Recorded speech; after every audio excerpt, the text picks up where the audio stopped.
दोस्तों, आज हम बात करेंगे अभिनेत्री मंदाकिनी के बारे में। मंदाकिनी काफी खूबसूरत अभिनेत्री थीं, जिन्होंने अपनी पहली ही फिल्म से आग लगा दी थी। लेकिन जैसे जैसे कुछ सच्चाइयां सामने आई, ये फिल्मों से दूर होती चली गईं। मंदाकिनी का जन्म हुआ था 30 जुलाई 1963 को उत्तर प्रदेश के मेरठ शहर में। मंदाकिनी तो इनका फिल्मी नाम है, इनका असली नाम यास्मीन जोसेफ है। इनके पिता एक ब्रिटिश थे, जो भारत की आज़ादी के बाद भारत में ही रुक गए। मंदाकिनी की मां मुस्लिम धर्म से ताल्लुक रखती हैं। मंदाकिनी ने 12वीं तक की पढ़ाई की और इसके बाद इन्होंने फिल्मों में कोशिश करनी शुरू कर दी। इन्होंने पहली फिल्म बांग्ला भाषा में की थी और इसके बाद 1985 में राम तेरी गंगा मैली फिल्म के ऑडिशंस चल रहे थे। इन्होंने भी ऑडिशंस दिए और इन्हें सफलता मिल गई। राम तेरी गंगा मैली फिल्म उस साल की एक सुपरहिट मूवी होने के साथ साथ सबसे ज्यादा विवादित फिल्म भी बन गई, क्योंकि इस फिल्म में मंदाकिनी ने बहुत सारे बोल्ड सीन्स दिए थे।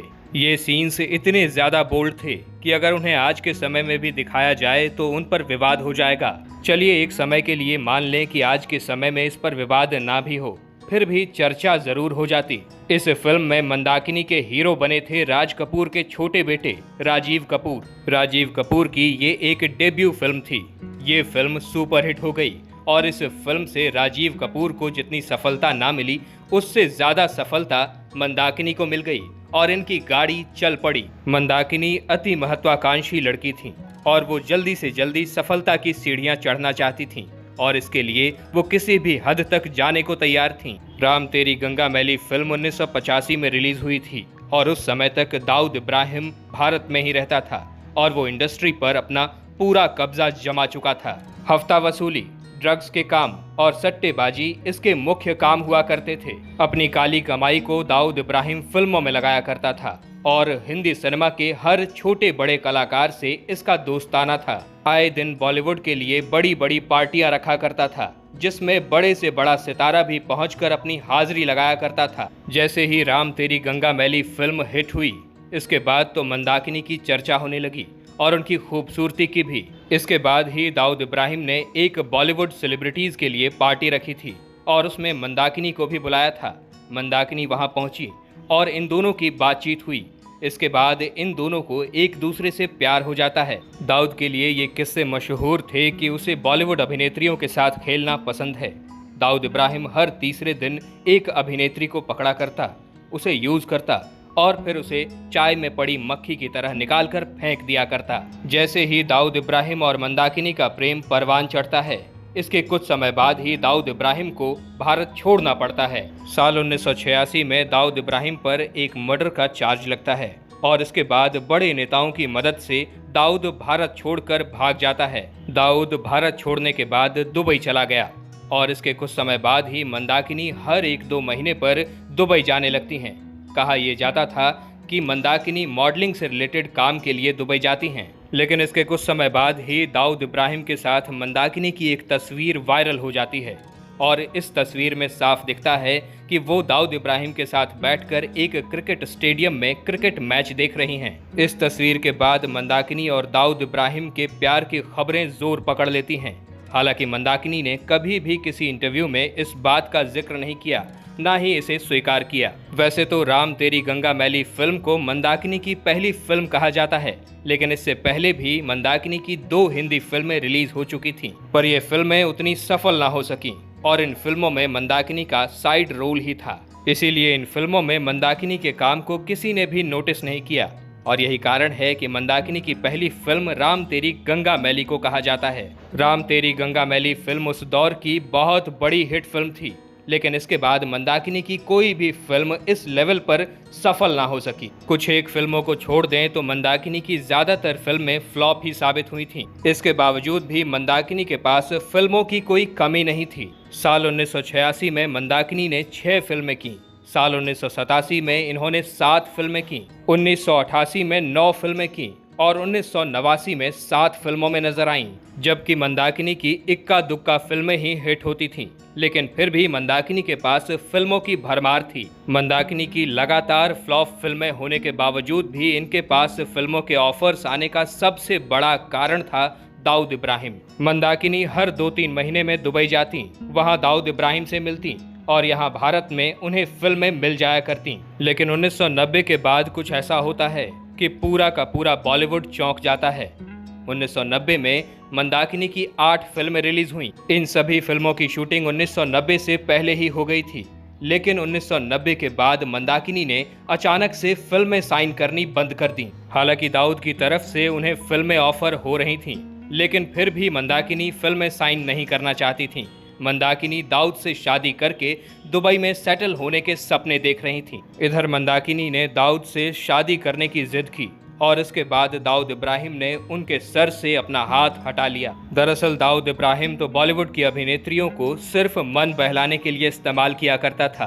वो मंदाकिनी से बिल्कुल भी प्यार नहीं करता था, लेकिन मंदाकिनी को लगता था कि दाऊद इब्राहिम उनसे प्यार करता है और वो उनसे शादी भी करेगा। और इसी वहम ने मंदाकिनी के पूरे करियर को तबाह कर दिया। जैसे ही मंदाकिनी ने दाऊद से शादी के लिए कहा, वैसे ही दाऊद इब्राहिम ने मंदाकिनी को साइडलाइन कर दिया। अब मंदाकिनी को फिल्में मिलनी भी बंद हो गईं। इसके बाद साल 1991 में मंदाकिनी एक हिंदी फिल्म में दिखाई देती हैं, साथ ही साथ एक बंगाली फिल्म में भी। इसके बाद 1992 में एक हिंदी फिल्म में और फिर इसके 4 साल बाद 1996 में अपनी आखिरी फिल्म में दिखाई दी। जहां 1990 तक मंदाकिनी एक साल में 8-8, 9-9 फिल्में कर रही थीं। वहीं जैसे ही दाऊद इब्राहिम का हाथ मंदाकिनी के सर से उठता है, वो अचानक से हिंदी सिनेमा से गायब सी हो जाती हैं। एक्सपर्ट्स बताते हैं कि मंदाकिनी के अभिनय में इतना दम नहीं था कि वो अपने दम पर फिल्में ले पाती। उन्हें जो भी फिल्म मिली थी वो दाऊद इब्राहिम के दम पर ही मिल रही थी। हालांकि कुछ लोगों का कहना है कि दाऊद इब्राहिम ने मंदाकिनी से शादी कर ली थी और वो उन्हें लेकर इतना ज़्यादा पॉजिटिव था कि वो खुलेआम फिल्म मेकर्स को इन्हें कास्ट करने के लिए धमकियां दिया करता था और मंदाकिनी को फिल्में दिलवाया करता था। दाऊद 1986 में भारत से दुबई भाग गया था। दाऊद से ही मिलने के लिए मंदाकिनी दुबई जाया करती थीं। लेकिन साल 1990 के बाद दोनों के बीच तलाक हो जाता है और तलाक के बाद दाऊद ने मंदाकिनी को फिल्में दिलवानी बंद कर दी और यही कारण था कि मंदाकिनी फिल्मों से गायब हो गईं। हालांकि 90 के दशक में दाऊद इब्राहिम खुलेआम बॉलीवुड सेलिब्रिटीज के लिए पार्टीज रखा करता था। दरअसल इन्हीं पार्टीज के माध्यम से दाऊद इब्राहिम अपने व्यापार को आगे बढ़ाने में लगा हुआ था। वो इन्हीं पार्टीज में ड्रग्स का व्यापार करता था, साथ ही साथ हफ्ता वसूली का भी काम करता था और नई नई अभिनेत्रियों से जान पहचान बनाता था। इन पार्टीज में वो अभिनेत्रियां भी हुआ करती थीं जो बॉलीवुड में नई नई लॉन्च हुई हों। इन अभिनेत्रियों से जान पहचान बढ़ाकर और उन्हें इस्तेमाल करने के बाद दाऊद इब्राहिम उन्हें अपनी जिंदगी से बाहर फेंक दिया करता था। 1986 तक तो दाऊद भारत में ही था और यहीं पर अय्याशियां किया करता था। लेकिन इसके बाद जब वो दुबई भाग गया तो वहां पर भी पार्टीज का सिलसिला थमा नहीं। 1980 से लेकर 1990 के बीच की शायद ही कोई अभिनेत्री होगी जो दाऊद की नजरों से बच गई हो। दाऊद की पकड़ उस समय बॉलीवुड पर इस तरह बनी हुई थी कि कोई भी काम इसकी मर्जी के बिना नहीं हुआ करता था। खैर, वापस आते हैं दाऊद इब्राहिम और मंदाकिनी के रिश्ते पर। एक्सपर्ट्स बताते हैं कि दाऊद इब्राहिम और मंदाकिनी का तलाक 1990 के आसपास ही हुआ था। 1990 में ही मंदाकिनी ने दूसरी शादी कर ली। जिनसे दूसरी शादी हुई वो एक पूर्व बौद्ध भिक्षु हैं, साथ ही साथ एक डॉक्टर भी। आज मंदाकिनी अपने परिवार के साथ मुंबई में ही रहती हैं। उनके एक बेटे और एक बेटी हैं। कुछ रिपोर्ट्स में ये भी कहा जाता है कि मंदाकिनी के एक बेटे का साल 2000 में एक कार एक्सीडेंट में निधन हो गया। लेकिन हम आपको बता दें कि ये महज एक अफवाह थी। मंदाकिनी के बेटे और बेटी दोनों ही जीवित हैं और वो सभी एक साथ मुंबई में ही रहते हैं। मंदाकिनी आज बॉलीवुड से दूर हैं और अपनी जिंदगी में खुश हैं। लेकिन बॉलीवुड में आने के बाद मंदाकिनी से जुड़े किस्से आज भी सोशल मीडिया पर जिंदा हैं।